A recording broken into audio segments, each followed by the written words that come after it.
Support sector fully checked this time. Testing now, over finish. Okay, here it comes. Traffic with a head 1. Crew is go. VLS is go for core stage engine start.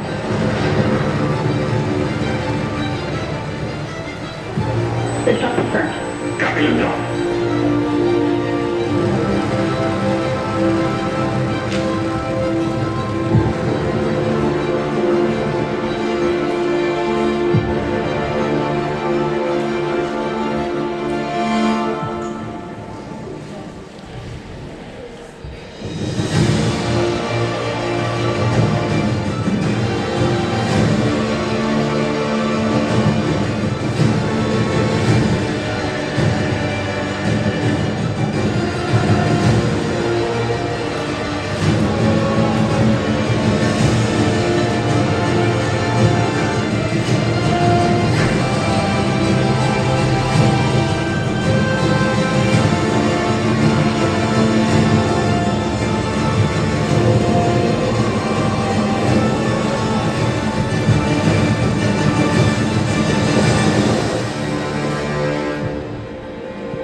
Good afternoon, everyone. I hope how is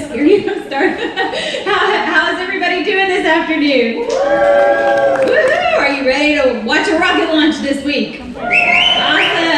Well, my name is Patricia Moore, and I work at NASA, and I'm part of the Communication and Public Engagement team. I'm from Houston, Texas, and we've got some engineers here from Aerojet Rocketdyne, Natalie Bednar and Fred Chu. And we're going to tell you all about NASA's Artemis missions and Aerojet's role in assembling the rocket and the other components that they work on. So we're going to kick it off by talking about Artemis and how Artemis is not just a NASA thing. We are returning to the moon, and we're doing it with the support and partnership with our industry partners, just like Aerojet Rocketdyne. And we have suppliers and companies that are supporting Artemis in all 50 states. So no matter where you're from in the United States, your state has touched the Artemis missions in one way or another. We even have an international partner, the European Space Agency, that has built the service module component of the Orion, and we have 22 additional countries that have agreed to be a part of Artemis in our future missions. So it truly is a worldwide effort. So Artemis 1 is a test flight. There will be no crew, no astronauts on board, and it'll be the first time that the Space Launch System rocket, or SLS rocket, has flown. And Orion is hitching a ride on the SLS and has several major objectives that we hope to accomplish during this mission. The biggest being the return entry is 25,000 miles an hour. It's about 5,000 degrees Fahrenheit, and we need to make sure the heat shield works. So that's really the big priority. Then we have all of the systems of Orion, the avionics, the computers, navigation and control, the brains of the spacecraft. We want to make sure that they all work correctly in a flight environment. We want to retrieve the spacecraft off the coast of California and bring it back and learn more about the mission. And then we have a lot of other remaining objectives, like 200 and something. Plus science payloads, CubeSats, we have Moonikins, so there's a lot that we're doing on Artemis 1. All right, so let's take a look at the flight path of the Orion spacecraft. Artemis 1 will restore America's ability to reach the moon with systems built for humans. Launching east from Kennedy Space Center, the Space Launch System will propel an uncrewed Orion spacecraft to orbit and then commit to a lunar trajectory with a trans-lunar injection. Its outbound coast will intersect with the moon to enter a distant retrograde orbit. With systems checked, the engine will once again fire to exit lunar orbit and set Orion on a path back to Earth. All right, so this entire mission is going to be about 42 days if we launch this week. So there's a variety of different mission kind of platforms. We could have shorter missions or longer, but our goal is to keep Orion in space for the full 42 days so that we can truly learn as much as we can about what it's like in the space environment. So now I'm going to turn it over to Natalie and Fred, and they're going to talk about what's going to happen on Monday, right? That's tomorrow, early in the morning. And then what they work on, what components of the vehicle do they support as we're going back to the moon. Thank you, Patricia.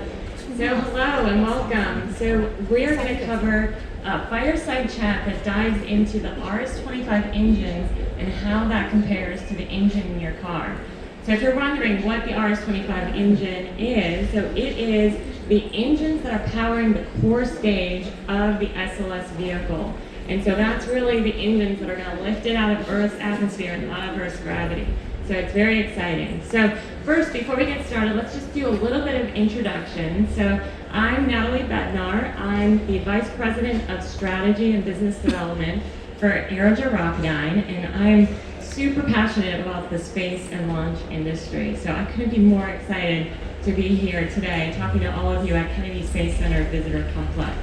So in my background, so I'm an engineer specialized in thermal subsystems, and I've done everything from designing satellites to selling launch vehicle services. So very excited to be here with you today. And to talk about the RS-25 engines, I have one of Aerojet Rocketdyne's premier experts on the RS-25 program, Fred Hughes. So Fred, why don't you give us a little bit about your background? Hi everyone, can you hear me? No, here you go. It takes a few seconds. Okay, good. Hi, I'm Fred. Glad to be here. I started way early in my career. I got out of college with an engineering degree, and you know what? Back then in the 70s, I was instilled by Apollo.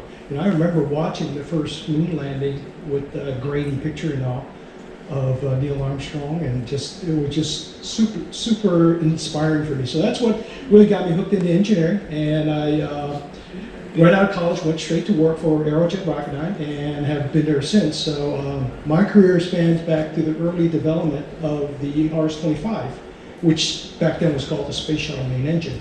So we flew 135 very exciting missions on shuttle, and the engine worked perfectly. And the cool thing about that engine back then was it was reusable. So shuttle landed back, and we got to look at the hardware and figure out what worked good and what didn't work good. So we fixed them and kept on going with them. So very excited to be here today, and currently I'm working out of business development, but my background is in engineering and then with the program management. I supported all phases of the engine program, from early development to production to flight support, and now I'm kind of like doing business development with Natalie.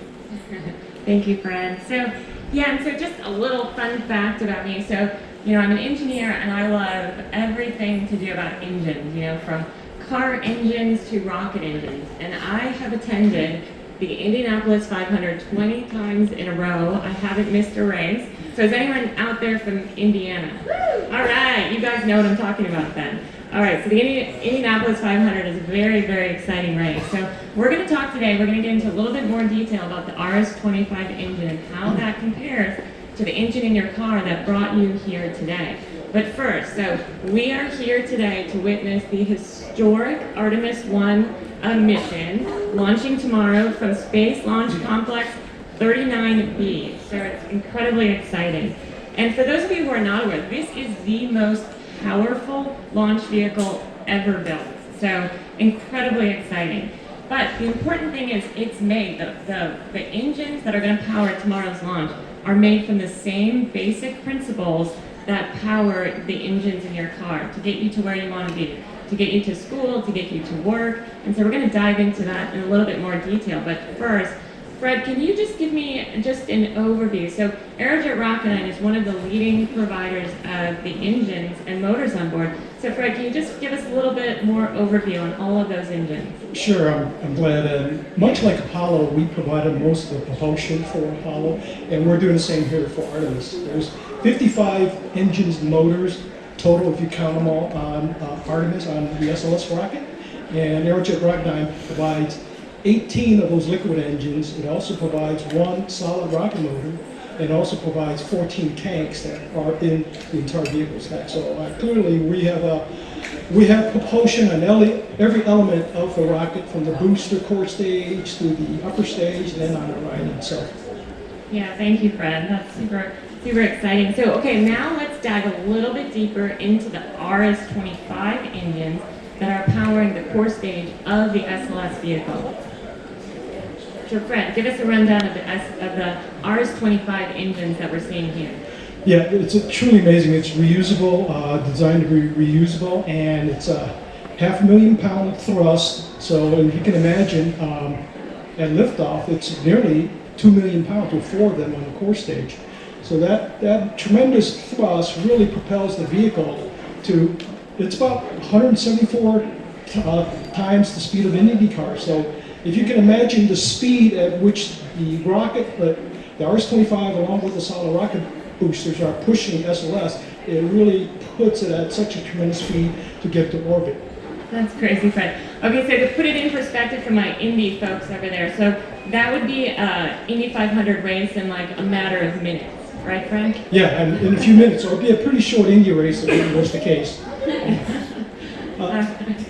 You know, the other perspective too is think about not only the vehicle, but just think about the engine itself. It is pushing mass out so quickly that at the exit plane of the nozzle, the exhaust gas is coming out at 9,000 miles per hour.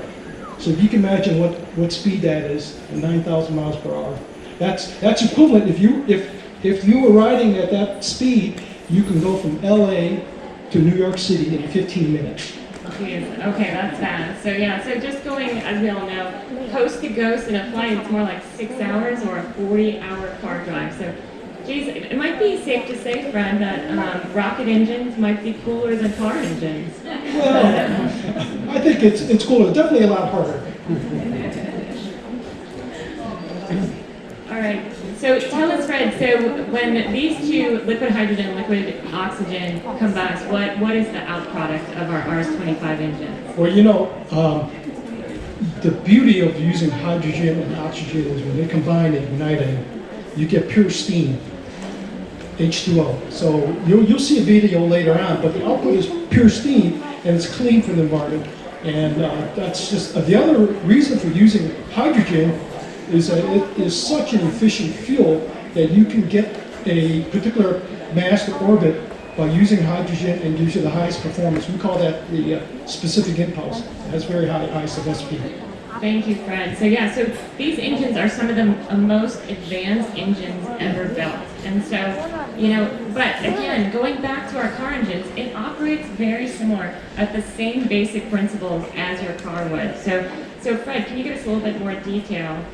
Where are these rockets originally started from? Well, you know, all of these machines have followed the basic laws of engineering and physics. So very early on, as you know, the internal combustion engines had the same type of concepts that are used similar in rocket engines today. So really, there's a lot of background in relationship between a car engine and a rocket engine.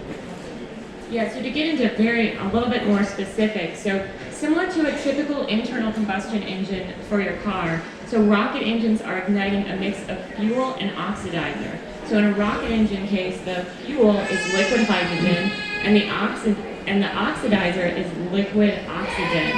And so that's what creates the hot exhaust gas. So in a car engine, similarly, if fuel and oxidizer combust in your combustion chamber of your engine, and what that does is it pushes on a piston that's connected to the crankshaft, and it's rotating your axle that then are spinning your wheels of a car. So it's really similar principles for a rocket engine. So it's mixing a fuel and oxidizer, and it's using that combustion. The exit velocity is so incredibly fast, as Fred said, coming out of this engine, that it then pushes on the nozzle, and it's what propels the rocket and the engine forward and out of Earth's gravity.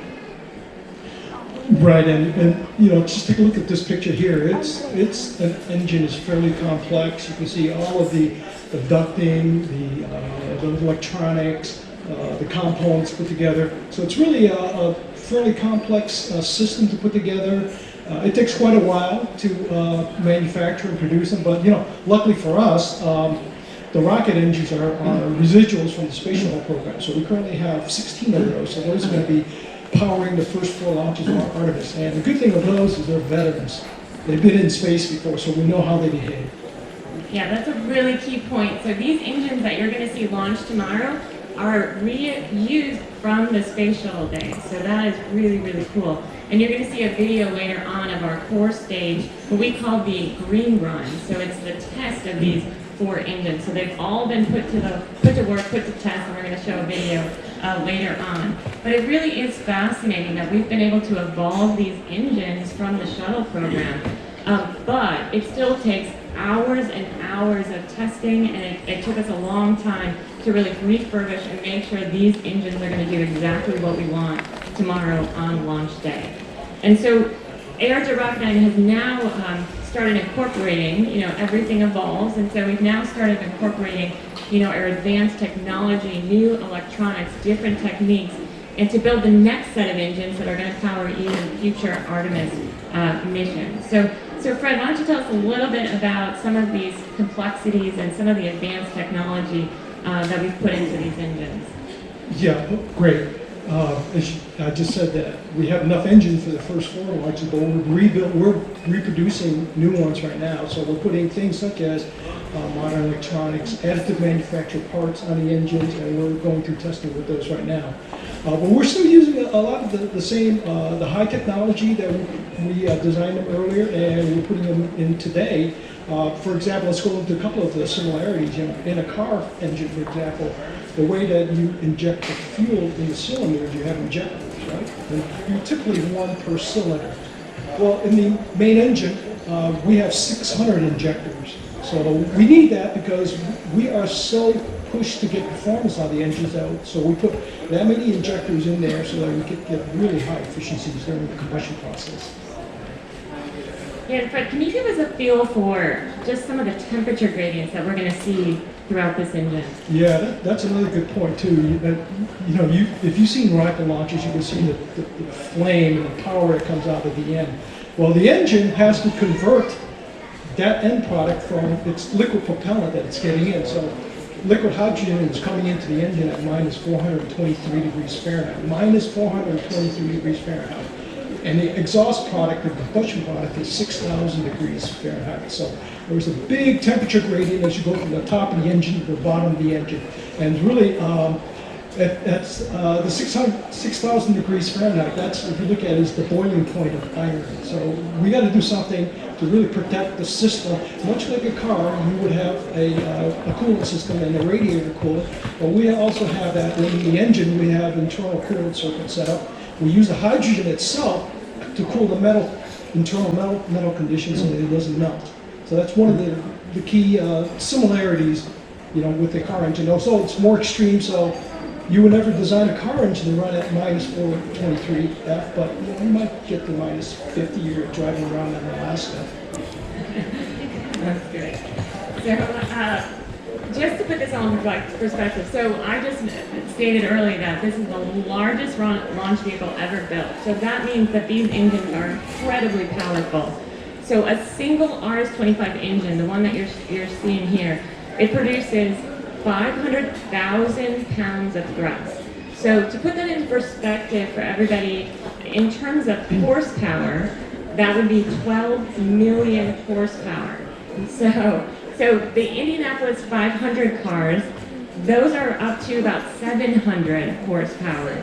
And some of the fastest cars in the world, some of the fuel dragsters, some of the fastest cars in the world are only about 11,000 horsepower. So just this engine alone is 12 million horsepower. This is an incredibly powerful engine. And if we look at it, if we break it down and we just look at the fuel turbo pump, which is about the same size as a car engine, that's producing 70,000 horsepower alone. So I don't know, Fred, I'm sticking strong. Rocket engines might be cooler than car engines. Well, they certainly have to work much more extreme conditions to kind of escape Earth's gravity. So that's a cool point. So we talked about the relative size between maybe one of the components and then with a car engine. If you look at what we like to look at, which is power density, how much power can it produce based on a pound of metal? So based on the stats in that, we gave it to you 12 million horsepower, and you divide that by the weight of the engine. So in essence, this engine produces 1,500 horsepower for every pound of engine weight. Compare that to the Indy engine at 700 roughly horsepower and about 250 pound engine weight. That's only 3 horsepower per pound of engine weight. So you can see the power density difference between a rocket engine and a car engine. Okay, thanks, Ben. So that was a lot, or maybe just a little scratching the surface on our engine. So let's talk about another difference outside of our engine. So cars come in all sorts of really cool colors, right? Reds, yellows, greens, blues, and so, you know, it's interesting that why don't we paint our rockets anymore, Fred? I mean, I would love to see like a hot pink rocket. Yeah. So historically, we've gone away from painting any of our launch vehicles, and the reason being, one tiny layer of paint on that launch vehicle adds hundreds of pounds to the overall total mass. And so that is a huge detriment when you're trying to be as light as possible in order to get past Earth's gravity and out of Earth's atmosphere. So engineers, it was a tough problem to solve, but at the end of the day, they decided it's not worth painting the launch vehicles because for the overall performance, it just didn't help enough. Yeah, and for SLS, that orange color, it's just the pigment color of the sprayed-on insulation on the tank. So it is what it is, and it's probably not NASA's favorite color, but it is, from an engineering standpoint, it does the job, it gives you the highest performance. And for those that remember the space shuttle, early on, STS 1 through 5, the tank was white. That was during the initial development test flights of the space shuttle. But after it went operational, they said, well, it's better to put payload out there and take the paint. So they turned that tank orange as well during the shuttle program. Yeah, well, that's a really fun fact to know before launch day. So now you can tell everybody as you're watching tomorrow why the SLS rocket is orange. So again, you can just tell them it's just the insulation spray-on color that it came with. So no cool paint jobs for this rocket. We're going to get there and do the mission that it needs to happen. So, Fred and I just can't hardly wait to see these SLS and RS-25 engines perform tomorrow at this historic launch. But we hope next time you drive in your car, you really think that it really comes from the same basic principles that are sending NASA astronauts to the moon and hopefully to Mars. Thank you. So I guess we'll open it up with any questions.